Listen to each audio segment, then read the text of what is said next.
There are things people do every day here that you wouldn't even think twice about. But if you didn't grow up with them, they catch you off guard. And it's not the big obvious differences. It's not food or accents or sport. It's the small things. The ones you only notice once you're actually living inside of it. You better take cover. Now, I still remember the first time that I saw one. I was walking through the neighbourhood and I kept noticing these little red flags sticking up on people's letterboxes. And I just assumed that they meant they had mail, which makes sense, right? Until I saw the mailman come along, open the box, take something out, drop the flag, and then put mail into it. And I remember thinking, hang on, what's going on here? As it turns out, you can send mail from your own letterbox here in the States. Now, you just put it in, lift the flag, and it gets taken away. I had never seen that before. And it was one of those little moments where you realise there are a lot of small things just like that. And the funny thing is, once you notice one, you start noticing them everywhere. Little things that you would have just walked straight past before, suddenly they all stand out. And it didn't stop just there.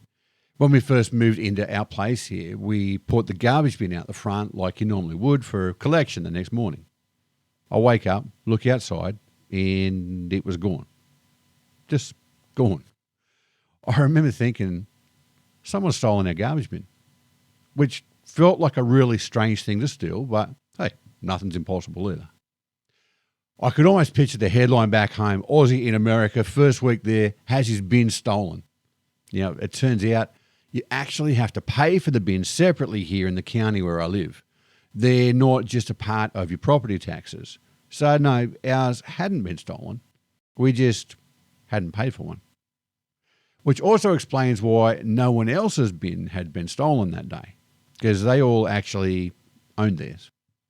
Another one that caught me off guard was turning right on a red light. I remember the first time I did this, I genuinely felt like I was doing something wrong, like I'd missed a sign or misunderstood something. It felt kind of naughty. You're just sitting there, looking around, thinking, am I actually allowed to do this? And then one day I did it with a cop right behind me. And I remember thinking, well, this is it, Michael. I turned, waiting for the lights to follow me. And nothing happened. There was no siren. There was no pullover. In that moment, I realised this is just normal. And it does still feel slightly wrong sometimes, even when I know now that it's not. Now, some things are just little language things. I remember asking someone where the car park was and just getting this really strange blank look. It was like I'd said something slightly wrong, but not wrong enough to correct. And then I realised it's parking lot. Same thing, different word. It completely throws you the first time though. And even now, every now and then, I'll still say the car park. I'll still get that look. And it's one of those moments where you realise you're both speaking English, but not quite the same variety of it. Another one is you're welcome. Now in Australia, you might get it, but not every time. Here it's almost automatic, especially in the South. You say thank you and it comes straight back. You're welcome. Which, hey, it's nice. I remember noticing it at the start and thinking, oh, right, that's just part of what it is here.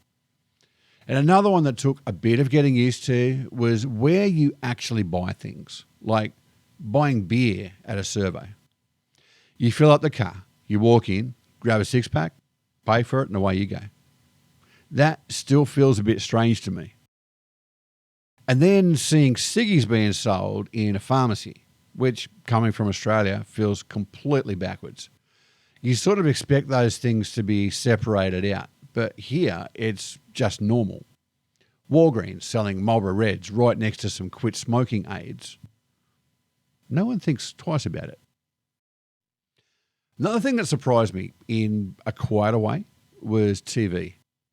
Is back home, free-to-air TV is just a part of life. There's an antenna on the roof. You just turn it on and it's just there. Here, you don't really see that. No antennas, just cable, streaming, satellite dishes. And I didn't expect to notice it, but honestly, I kind of miss it. Even the commercials. Sitting there, watching whatever was on, not choosing it, just seeing what comes up. I always thought there was something simple about that, because here there is so much choice. It actually feels a bit overwhelming at times. 300 plus channels. You're trying to work out what's on, where it is, what you've got access to and what you don't. And then something you actually want to watch, like the soccer for me. It's on something that I don't have access to.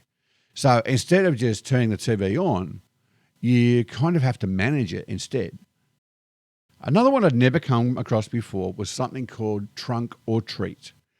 People gathering in car parks, opening the back of their cars, parking lot, and kids going from car to car for lollies. And I remember thinking, haven't we been warning kids about this for years? Don't take lollies from strangers. Don't get into strangers' vans. And here it's almost organised. But then you look around and it's all families. It's schools. It's churches. Everyone knows exactly what's going on. You kind of realise it's just another one of those things. It makes complete sense once you're inside of it. From the outside, kind of looks strange. But from the inside, it just works. St. Patrick's Day. Now, I obviously knew that it existed, but I didn't realise how big it was here. Green everywhere. Clothes, drinks, whole events built around it. And one year, we sent the kids to school not wearing green because we just didn't think about it. Wasn't something even on our radar. And they came home saying that they'd been getting pinched all day, which is apparently a thing. If you're not wearing green, you get pinched. It would have been really good to know this before I sent them to school that day. So the next year, everyone was in green. We didn't make that same mistake twice. Let's look at pickup trucks. Now, I knew that they'd be big. I just didn't realise how big they are. Some of them look like they should come with their own zip code. And the first time you stand next to one, you sort of think to yourself, how do you even get in it? Like, it looks like it needs to come with its own stepladder. Back home, you might see fireworks on New Year's Eve or some big public event like Australia Day. Now, I used to live in Canberra, which was actually one of the last places in Australia where you could legally buy them. But even that's gone now as well. So buying fireworks here in the States for the first time, it felt really strange. I had never done it before as an adult. I remember standing there and just looking at all of the choices that you have, not really knowing what any of them did. Slightly nervous about picking the wrong ones and avoiding the really big ones because I had no idea how to use them. Then a few weeks later, Georgia, my 10-year-old, and I, we went for a drive through the neighbourhood at night, which was, in hindsight, probably not our best idea because the road was where everybody was letting them off from. And you've got fireworks going off left, right and centre, echoing down the street, the smell of smoke in the air, the noise, the explosions, kind of like driving through a war zone. Just sitting there thinking to yourself, is this just normal? But you know what? After a while, it is. And I think that's the thing I've noticed most about living here. It's not the big differences. It's the accumulation of all of these small ones. The things that no one really explains because no one even thinks about them. And over time, you stop noticing them yourself as well. They just become part of your day. But every now and then, something will happen and it just reminds you that you didn't grow up here. Piece by piece, moment by moment, you learn it. I talk about a lot of these little moments during the week on the podcast as well, from down under to down south. You can find it on Spotify, iTunes, all your players. Just the small things that happen day to day. And if you've noticed any of your own, you probably enjoy that one too. Hooroo, mateys. You better take cover.